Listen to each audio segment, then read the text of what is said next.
Welcome back to the Rules Plus podcast. Today's episode is the seventh of 12 preseason episodes focused on the 12 chapters of the Rogers Reading Study Guide to NCAA Football Rules, now authored by George Demetrio. In the last 6 episodes, we reviewed the corresponding chapters of the study guide, beginning with advice in the opening chapter for productive study using the study guide. The subsequent 5 episodes have covered what the late Rogers Reading referred to as phases of the game, reflecting his philosophy that our study of the rules should account for the symbiotic, interdependent nature of football rules. If you haven't listened to the earlier episodes, I recommend them to you for their coverage of the guide's chapters 2 through 6 about recent rules changes, the kicking game, scrimmage requirements, the passing game, and the running game. So for today's episode, Chapter 7, the clock and extra periods in depth. Well, there's no chapter in the Reading Study Guide that is not important. I dare say there is no chapter in the study guide that is more important than this one, because mistakes we make related to the game clock and play clock can disproportionately impact the perception of our performance in comparison to the impact of other mistakes we may make. And if we make a timing mistake in those critical moments late in either half, there's nothing disproportionate about the immediate impact our crew has had on a game's outcome. And here's a very important thing to keep in mind. When I refer to crew, I'm referring to perhaps 9 or possibly as many as 12 officials, because if we have 2 timers and 3 chain assistants supporting our on-the-field work, they play an essential role in our success in giving the teams, the coaches, and the fans the service they deserve. If you don't know, for high school varsity games, we often, but not always, have timers and or chain crew members working with the 5 or 7 of us so-called on-field officials. Depending on the game venue, there may be timers and or chain assistants employed by the host school or host school district. In some cases, those support staff members may be volunteers. Otherwise, the home team asks AFOA to send 1 or 2 timers and or anywhere from 1 to 3 chain assistants. If the home school has provided the support staff, the only management we can exercise is to employ our best people skills to support, encourage, educate, cajole, empathize, and persevere. Of course, we are pleased when we can bring our own chapter members as support staff, but the truth is that often it is newer, less experienced AFOA members that we're bringing. So if you're a new official, I urge you to keep Friday nights open for paid support staff assignments. You'll learn a lot, build your chapter network, make some money, and materially support the service AFOA has been contracted to provide. And I further urge you to use this Rules Plus episode to support your study of timing provisions, which are largely found in Rule 3, but also elsewhere. The on-field crew is solely responsible for timing decisions, but you'll certainly make their job less stressful if you are prepared to operate the game or play clock correctly with little coaching or intervention from the referee on the field. Starting and stopping the game clock. I'd say we have a pretty good command of when we should be stopping the game clock. The real challenge is to develop firm confidence in knowing when to start the clock, particularly, of course, in those late in the half situations when seconds matter. I'll talk mostly about the starting the clock stuff, but let me address one issue concerning stopping the clock: forward progress. If you listened to last week's episode, you'll recall that Chapter 6 provided extensive coverage of the topic of forward progress. I'll repeat a little of that material here. forward progress, and clock status, often very closely related. The important point about forward progress is that it comprises one of four ways a ball carrier's advancement can end, which means the ball becomes dead at the spot where, retroactively, we determine that the ball carrier's advancement ended. So anything that happened afterward is irrelevant, except, of course, for personal fouls, taunting, or other problematic dead ball activity. Yet I've seen wing officials stop the clock when a ball carrier is driven backward out of bounds on a run, and a run that did not involve any reason to stop the clock. In such a case, we must rule the ball dead because forward progress has been stopped and give either the wind the clock signal or, my personal preference, simply give the raised arm dead ball signal. Chapter 6 suggests we should look for when the ball carrier's voluntary movement is stopped. And determining forward progress is not only an issue for wing officials. I point a finger at myself and my colleagues at the referee position as well. Chapter 6 also points out, rightly, that when the quarterback is sacked, there is often a substantial difference between the spot where he was contacted and where he goes to the ground. There can be several issues here. How many seconds do we consume, and how much punishment does the quarterback endure if we withhold a whistle too long in such a situation? And how do we justify ruling a fumble if the quarterback loses the ball while being driven backwards? And then there's this.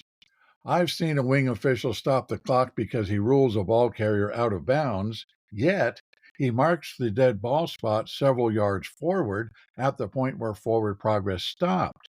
That's a double undeserved prize for Team A. Starting the game clock. Chapter 7 notes that in most cases, quote, the reason for stopping the clock determines when it starts, end quote, before the next down. The default setting in our head should be that the clock starts on the snap, except when it doesn't. Not helpful, you say?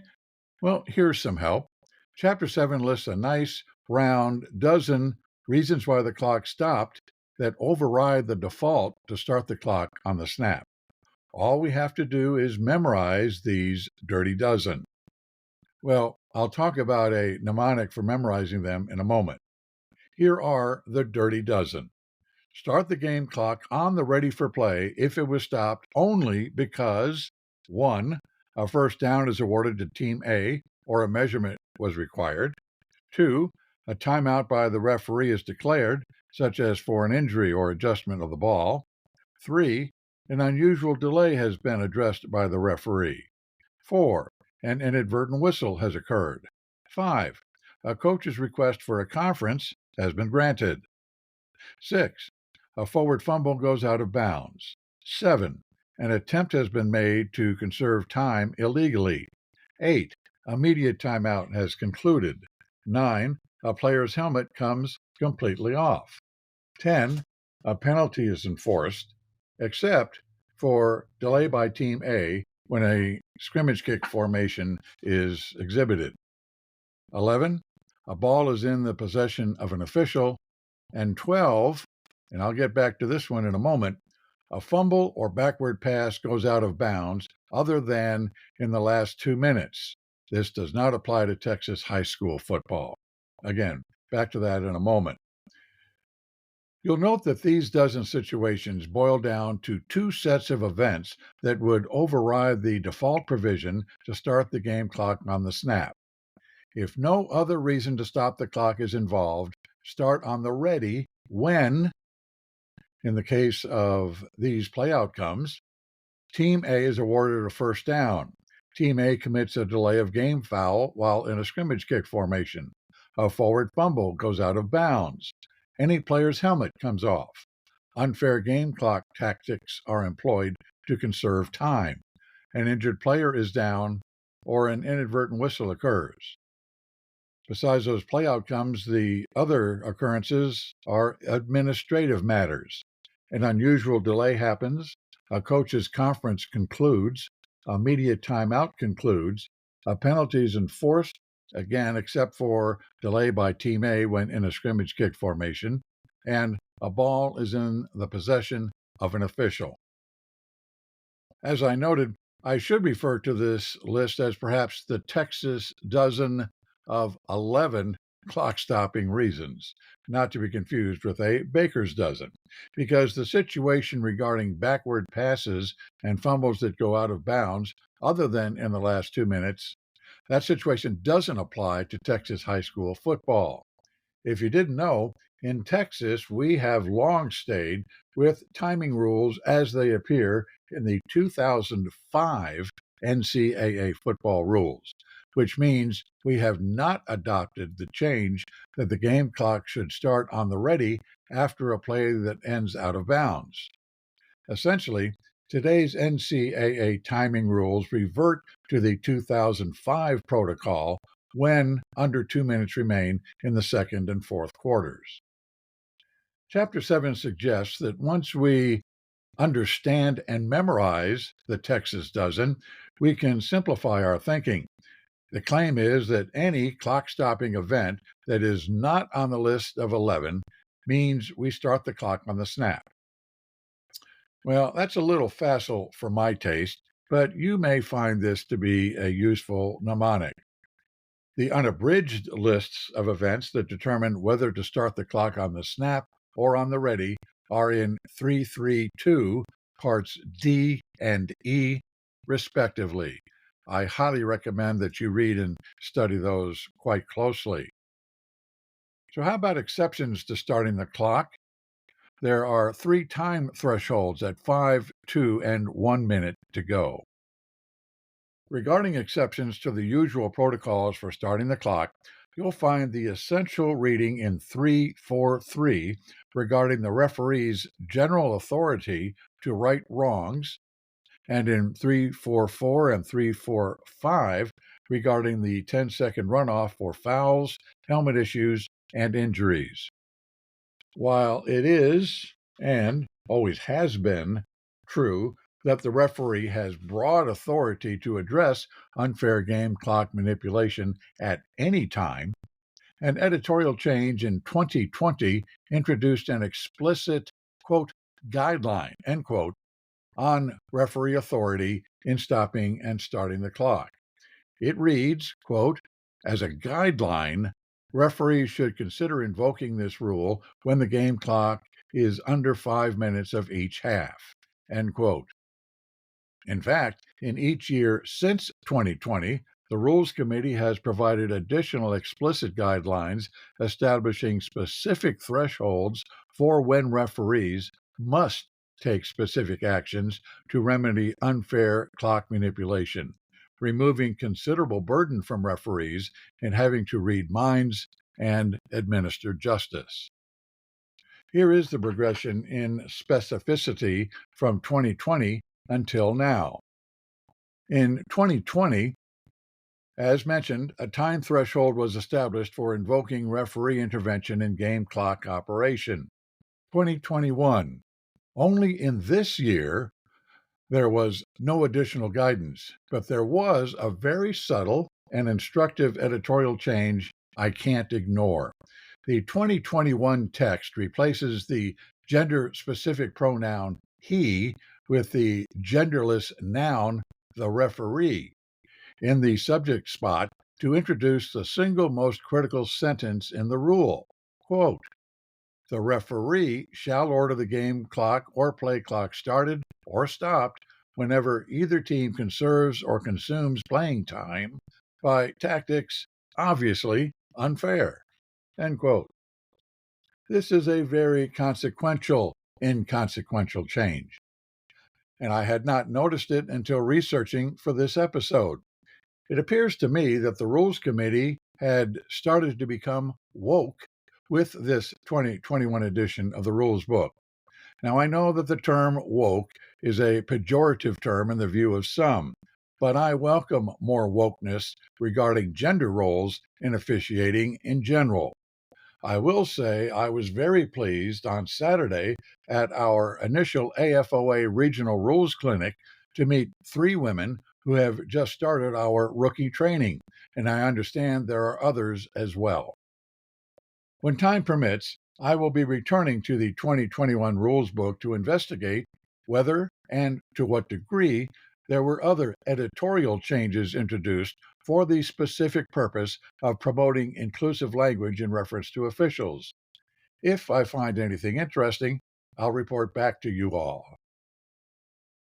2022. Article 3 was not revised, but rather it was essentially split in half to accentuate the second time threshold at which specific referee action becomes required rather than simply something to be considered. The change was exclusively about graphic design, not about editorial content. Section A, therefore, includes license for the referee to take bold action under the 5-minute mark with suggestions for what the referee could consider doing. Section B, then, includes instructions to take a specific measure under the 2-minute mark. 2023. Probably in response to some weird situation in some isolated instance somewhere in a college game, a clarifying phrase was added in 2023 to the provision to start the clock on the snap at the option of the offended team after a penalty in the last 2 minutes. The added language noted that the start on the snap option only exists if otherwise the clock would start on the ready. If the down just completed would result in the clock starting on the snap anyway, such as if a runner goes out of bounds, you could have read into the rule that the offended team nevertheless could choose to have the clock start either on the snap or on the ready. Why, you ask, would a team behind in the score ever want to choose to have the clock start on the ready when the previous play ended out of bounds? Well, here's my guess about why this clarifying phrase became necessary. Remember, the provision for the offended team to choose to have the clock start on the snap doesn't apply only to a team that's behind in the score. It also applies when the score is tied and either team fouls. I think we can clearly envision a scenario in a tie game when Team B is the offended team early in a series of downs and would be very happy to see the clock start on the ready, even though the previous, say, first down play ended out of bounds. Or consider a scenario in which Team A is the offended team, but it's facing third or fourth down, backed up deep in its own territory, and perhaps facing a howling wind at that. It's certainly reasonable to presume that team would like to see as much time run off the clock as possible, facing the prospect of giving the ball to Team B very soon. So the point is that an offended team that wants to preserve time may choose to have the clock start on the snap instead of on the ready. But an offended team that would love to see the clock run may not choose to have the clock start on the ready instead of on the snap, when by rule the clock is mandated to start on the snap. 2024. The change in 2024 doesn't have any impact on Texas high school football. The rule now includes reference to the 2-minute timeout adopted this year by the NCAA, but the UIL is expected to opt out of using that rule in Texas high school football. The point is this: we now have 3 specific time intervals at the end of each half when we need to be thinking about whether a situation presents an opportunity or presents an obligation for us to invoke an exception to timing rules. The first time interval of note: at under 5 minutes, the referee may consider starting the clock on the snap after a foul by the team ahead in the score. Second time interval, at under 2 minutes, the referee must give the offended team that's behind in the score, or either team when the score is tied, the option to start the clock on the snap. and final interval at under 1 minute, when a foul immediately stops the clock or there is a helmet violation or injury that is the only reason the clock stops. The referee must invoke a 10-second runoff and start the clock on the ready at the option of the offended team. Okay, continuing with the discussion of starting the clock, considering why it stopped. It's already been noted that the default condition is that the clock starts on the snap, with the corollary condition that it's generally true that we can determine when the clock starts if we know why it was stopped. But the trouble is that quite often there may be more than one reason for the clock to stop. For example, the ball carrier is pushed out of bounds beyond the line to gain, and Team B blocked below the waist during the run. Well, why did we stop the clock? You can count the ways. Ball carrier out of bounds. Foul by Team B. Award a first down to Team A.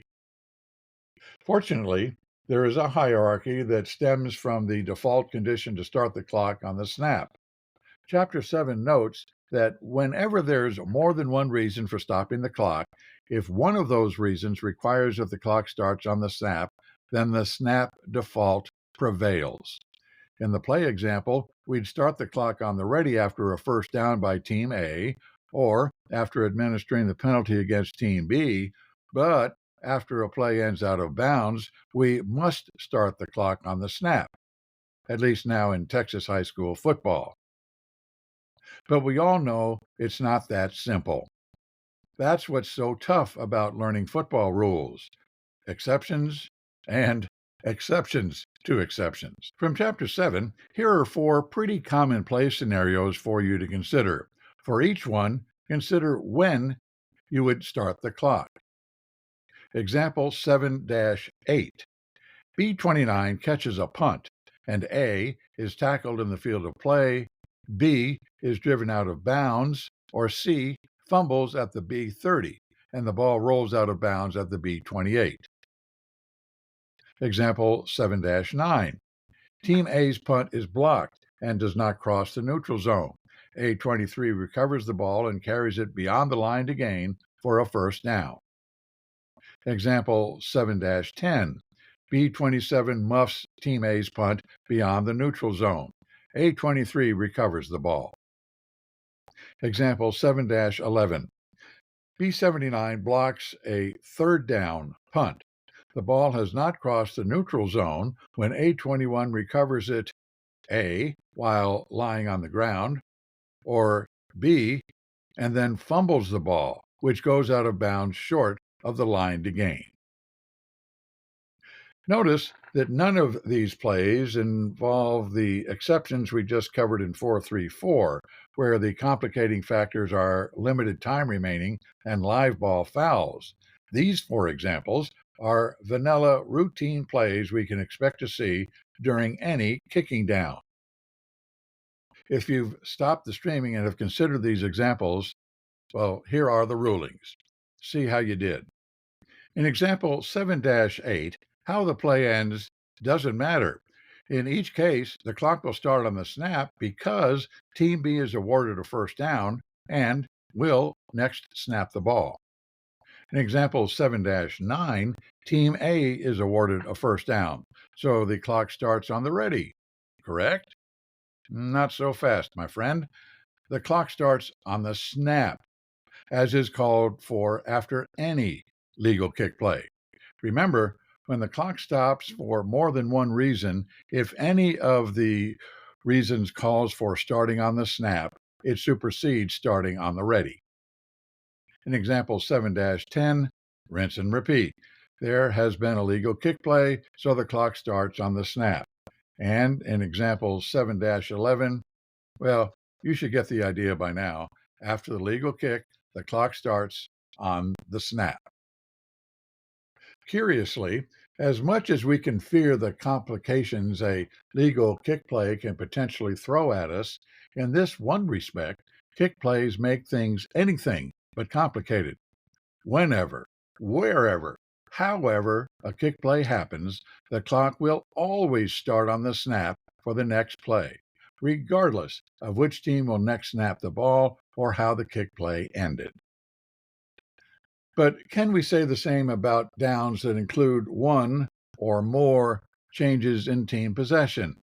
And what if a foul is involved? Here are two more examples from Chapter 7. Example 7-14. On 4th and 4 at the B25, A21 is tackled inbounds at the B22. B79 was in the neutral zone at the snap. Example 7-15. On 4th and 4 at the B20, B65 was in the neutral zone at the snap, and A7's pass is incomplete. Well, in example 7-14, Team B would have been awarded a first down if not for its foul. So Team B will not snap the ball, which means Team A is awarded a first down and the clock starts on the ready.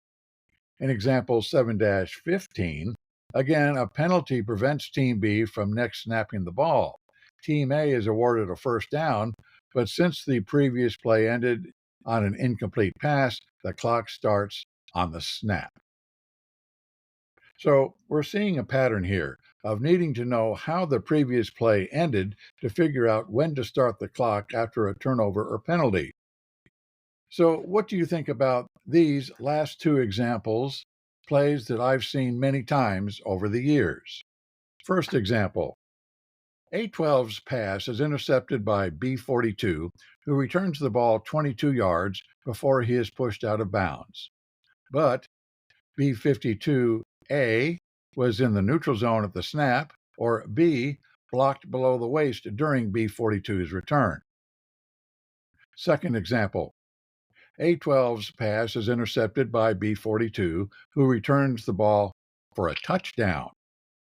But B52A was in the neutral zone at the snap, or B blocked below the waist during B42's return. Well, in both cases, we know that Team A is going to get the ball back. So what do we do with the game clock as Team A prepares to repeat the down? In the first example, the play ended with a ball carrier going out of bounds. In the second example, the play ended with a score. Perhaps in both cases, the clock starts on the snap? That may feel right, but there's this.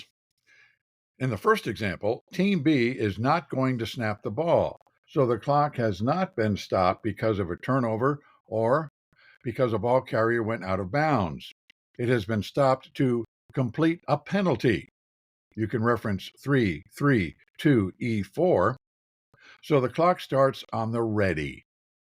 In the second example, there has been a score, but an accepted penalty erases the score, so the clock indeed starts on the snap. You can check this out at 3-3-2-C. Chapter 7 offers useful summary principles. Quote, the clock may not start on the snap if the clock was stopped to award Team B a new series that is subsequently canceled by penalty. If an accepted penalty erases a score, the clock will start on the snap. End quote. Chapter 7 continues, quote, please remember that a change of team possession does not mandate starting the game clock on the snap. The key is knowing which team will next snap the ball. End quote. Consider now stopping and starting the clock in a timely manner. If you'll excuse the shameless pun here, let me make a point that's really about mechanics rather than rules. So far, we've been focused on situations when the only question is about when we should start the clock, not when we should stop it. Most of the time, actually, it's quite evident when we should stop the clock. Usually, we stop it at the end of a down.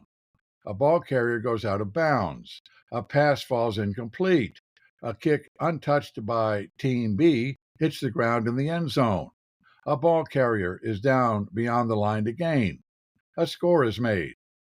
Team possession changes at the end of a down. There's a little bit more to consider when there are fouls before the snap. Perhaps there's an illegal shift out of a huddle that converts to a false start. Perhaps, as a point of emphasis for 2024, a back makes a quick, jerky, or sudden movement to go in motion, or when he forgets the snap. Perhaps there's a substitution issue by Team A.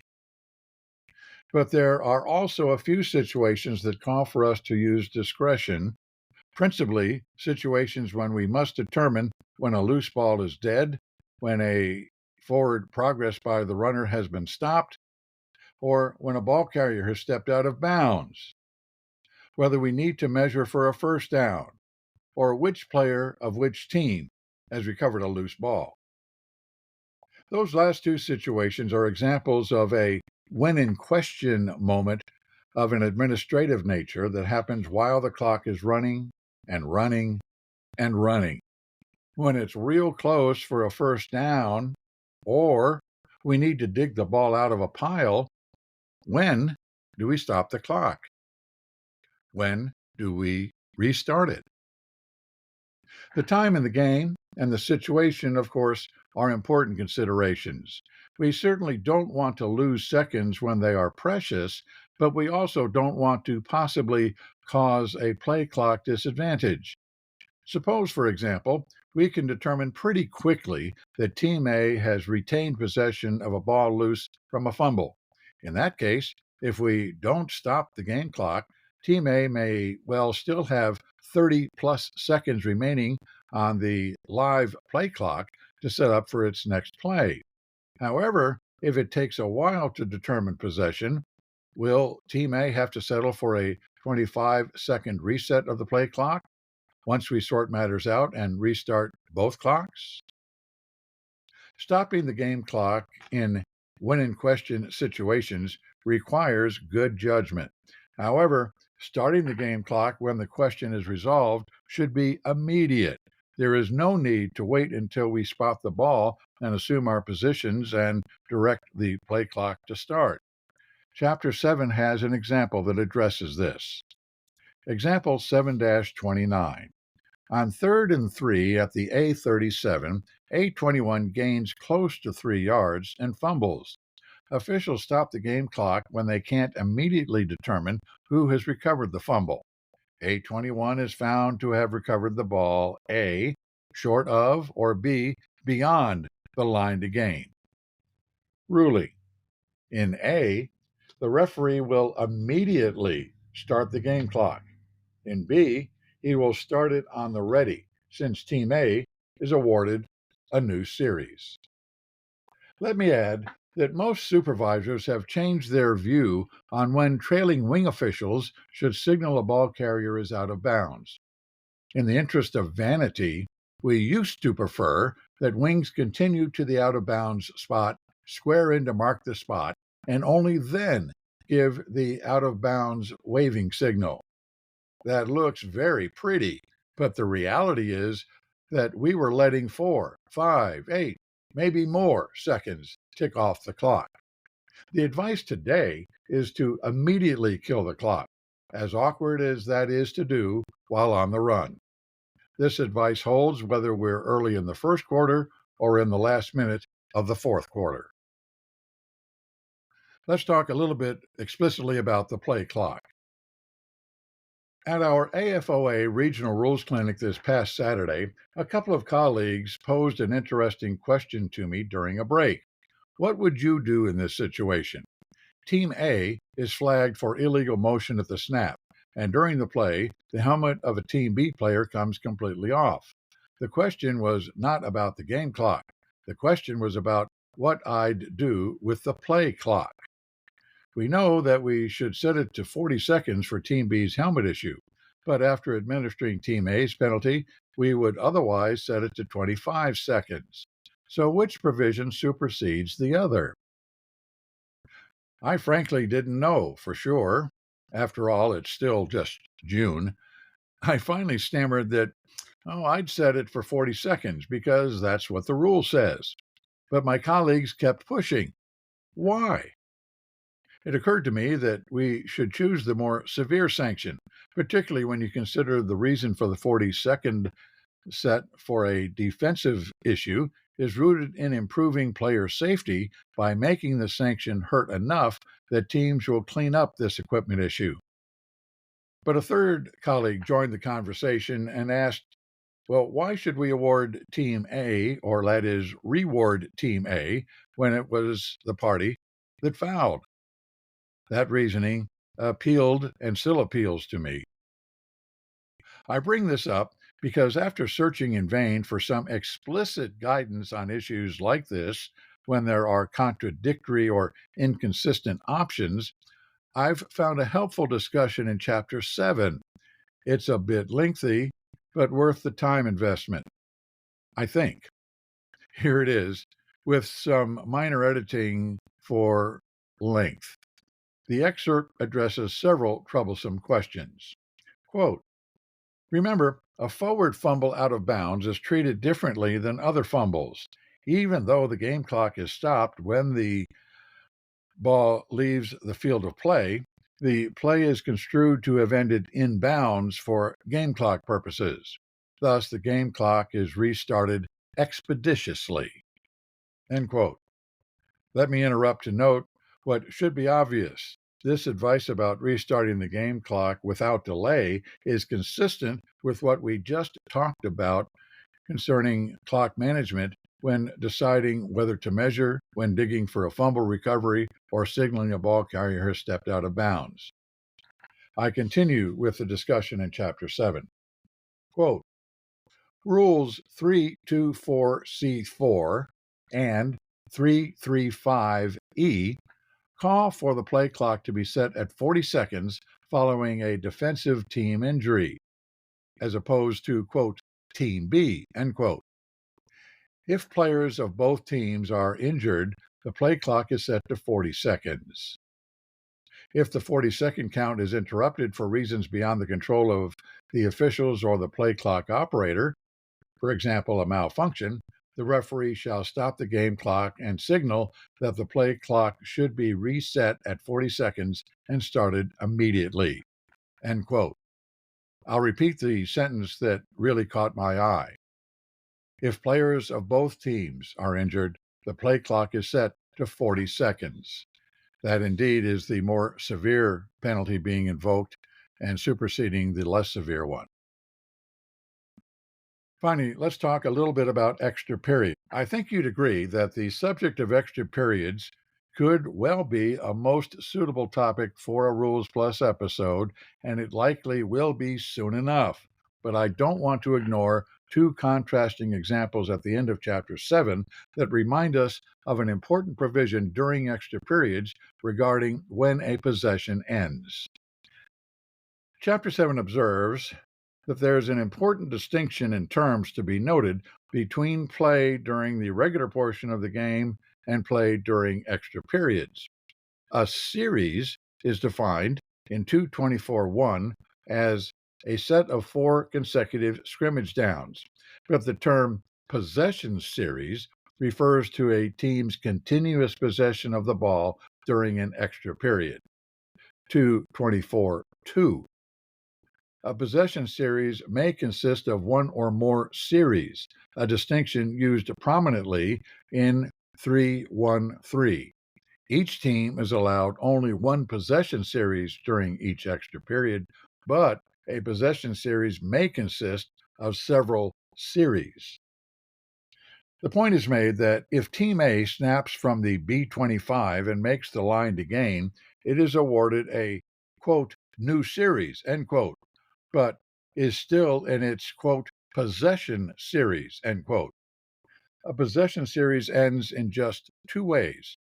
A team scores or a team fails to make a first down. Team A may not have a first down if it regains possession after a change of team possession. 313E. So, here are the contrasting examples from Chapter 7. Example 7-74. During the first extra period, Team A's field goal attempt is unsuccessful, and Team B first touches the ball beyond the neutral zone. A26 recovers the ball at the B17. Ruling. The ball is dead when A26 gains possession. Team A's possession series continues because team possession did not change. Team A's ball, 1st and 10, at the B17. But now here's example 7-75.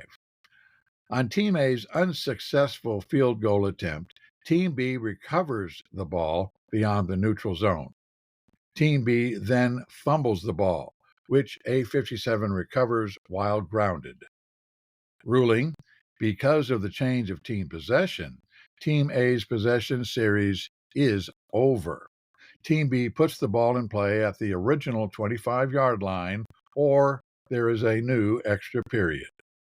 End quote. Notice that during regulation play, each of the two scenarios would result in a new series of downs, including in example 7-74, because the kick crossed the neutral zone. Even if A26 recovered the ball short of the line to gain, Team A would have a first down and a new series. You can consult 511E2 to confirm that. So, a closing word. I hope you'll make time to listen to next week's episode for discussion of Chapter 8 of the Reading Study Guide, covering major fouls. Remember, I'm a member of the Austin Football Officials Association, and we're open for new applicants right now. Our extensive training in the classroom, through Zoom, and with on-field experience in 4 locations in the Central Texas area has begun, so don't delay. We're very pleased to see that we have a large rookie class of men and women. If you'd like to learn more about us, contact us. You can email us at recruiting@afoa.ws, visit our website at www.austinfootballofficials.org, call us at 512-298-2987, or follow us on your favorite social media platforms, including Instagram at ATXFootballRefs and Facebook at Austin Football Officials Association. Until next time, have a great week.